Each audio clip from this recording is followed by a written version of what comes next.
Hola, ¿qué tal? Nosotros somos un grupo interesados en hacer un análisis corporativo y financiero de una de las empresas más importantes del Perú.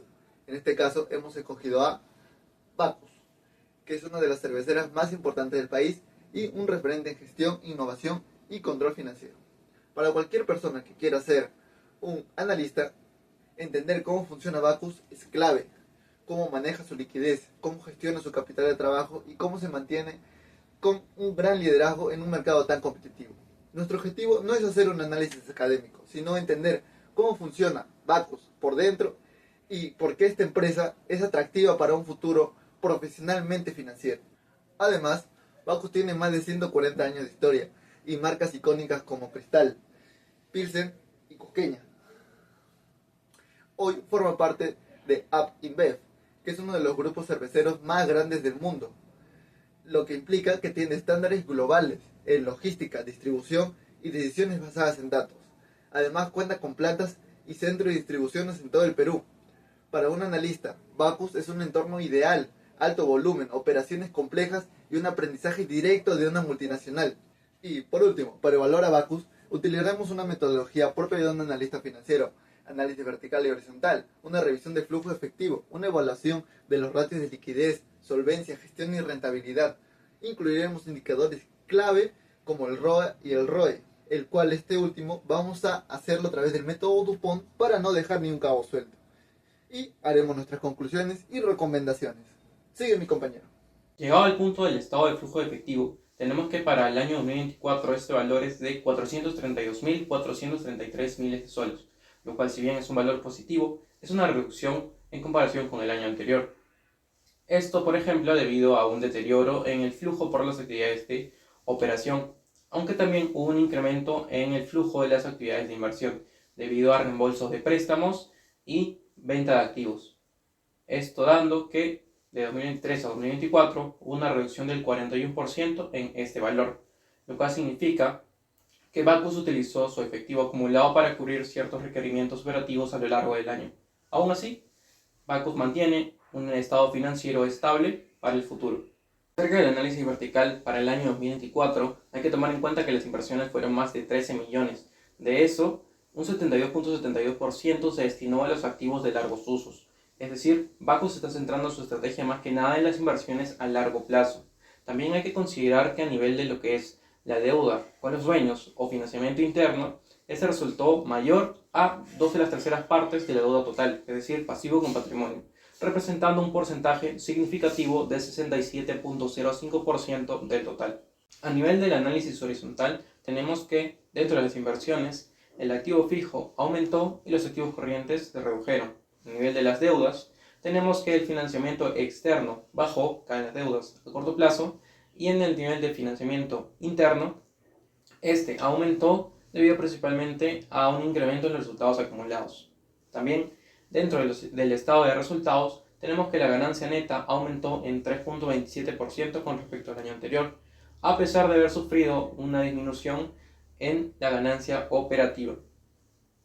Acerca de los ratios de liquidez, primero hay que entender que la liquidez es la capacidad que tiene una empresa para cubrir sus deudas a corto plazo con su capital de trabajo. A nivel de la liquidez general, este valor dio 1.13 en 2024, significando que Bacus es una empresa líquida, aunque este valor podría ser mucho mejor apuntando a 1.5 hasta 2 para que sea mucho más sólida.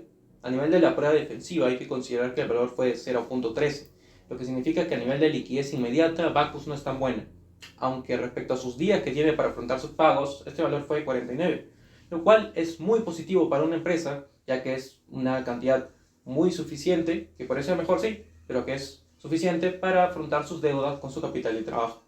Acerca de los ratios de solvencia, tenemos que primero el grado de propiedad es de 0.67, lo cual significa que la empresa le pertenece más a los dueños que a un financiamiento externo.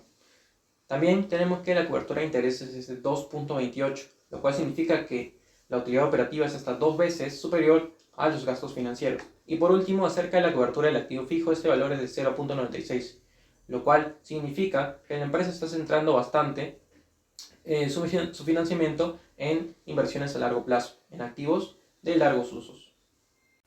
Ahora hablaremos sobre los ratios de gestión de Bacus, que nos permitirán saber con qué frecuencia o velocidad se mueve el efectivo o se realiza una venta. En primer lugar, Bacus está cobrando sus deudas en menos de un mes, lo que es muy bueno, porque significa que está entrando el efectivo con mayor regularidad. Asimismo, Bacus está pagando sus cuentas en un periodo un poco prolongado, que evita que salga efectivo muy rápido. Pero sobre todo, debe tener mucho cuidado, porque puede generar desconfianza al no pagar demasiado rápido. Sobre la rotación de activos y de inventarios, tenemos valores positivos, lo que nos dan a entender que Bacus no tiene problemas en generar ventas en sus inventarios, lo que concluye en que Bacus tiene una gestión positiva.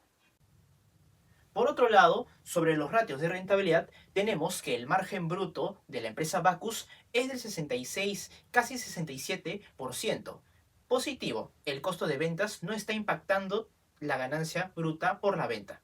Sin embargo, el margen operativo es del 1%, menos del 2% casi, lo que nos da a entender que Bacus está asumiendo unos gastos operativos realmente altos y dañinos para la empresa.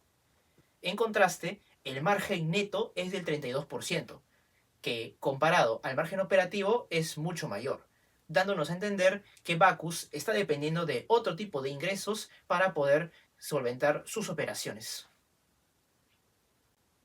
Ahora hablaremos sobre la rentabilidad de la empresa, ROA, y la rentabilidad de los dueños, ROE. En primer lugar, tenemos que la rentabilidad de la empresa fue del 15.9%, un valor positivo, y la rentabilidad de los dueños fue del 23.7%, también positivo, casi una cuarta parte de su inversión. Sin embargo, ¿cómo podríamos identificar puntos de mejora? Bueno, el enfoque DuPont nos ayuda, ya que descompone cada rentabilidad para identificar falencias. En el caso de la ROA, vemos que la eficiencia de las ventas y la eficiencia de los activos ambos aumentaron, por lo cual la ROA aumentó ligeramente comparado al año pasado. Mientras que en el caso de la ROE, vemos que el multiplicador de apalancamiento se redujo considerablemente debido al aumento de capital de parte de los dueños, lo que redujo su rentabilidad. El EBITDA de Bacus en 2024 fue de 454.319 miles de soles, con un margen de 6.97%, mientras que el EBIT fue de 110.469 miles de soles, con un margen de 1.7%. Esta diferencia del 5% de las ventas muestra el impacto de la depreciación y amortización sobre los gastos operativos de Bacus. En comparación al sector, vemos que Bacus tiene ratios de gestión menores. Esto es favorable para la rotación de cuentas por cobrar e inventarios, ya que significa que la empresa tiene un ciclo de cobro y ventas mejores al del promedio, pero es desfavorable para la rotación de activos, ya que significa que es menos eficiente con sus activos que el mercado.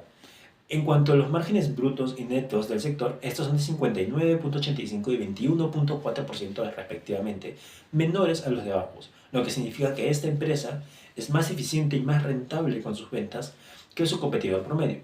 Sin embargo, el margen operativo de estos es del 26.81%, demostrando que el margen operativo de Bacus es un valor atípico y algo muy preocupante. Pasando del ROA y ROE, vemos que el primero es 9.44%, menor al de Bacus, y el segundo es del 40.4%, mayor al de Bacus. Esto se traduce en que Bacus es una empresa más rentable sobre sus inversiones y menos rentable para los accionistas que el promedio en su sector. Resumiendo este análisis, podemos decir que en términos generales, Bacus tiene una buena liquidez y solvencia, siendo capaz de cubrir sus deudas de corto plazo y tener un alto grado de propiedad. Su gestión también es eficiente, aunque hay puntos de mejoras como las políticas de cobro. Sus márgenes brutos y netos muestran su eficacia en ventas y rentabilidad, pero el margen operativo es muy bajo y alarmante. Y finalmente, el ROE y ROE dan un buen retorno, pero pueden mejorar en la participación de los dueños según el enfoque DuPont. En base a lo visto, recomendamos lo siguiente. Primero, reestructurar la deuda con el apalancamiento financiero usando estrategias que involucren el buen perfil crediticio de Bacus, así como su cobertura de intereses, buscando un endeudamiento patrimonial de 0.75. Segundo, mejorar el inadmisible 1.7% de margen operativo, atacando los gastos de venta y distribución con inversión en optimización logística, esperando un margen de 8% para el 2025. Tercero, resolver el flujo de efectivo operativo negativo, extendiendo los días de cobro como mínimo 60 días y disminuyendo los días de pago como máximo 20 días. Y cuarto, proponer un programa de desinversión o reasignación de activos y así mejorar el ROA.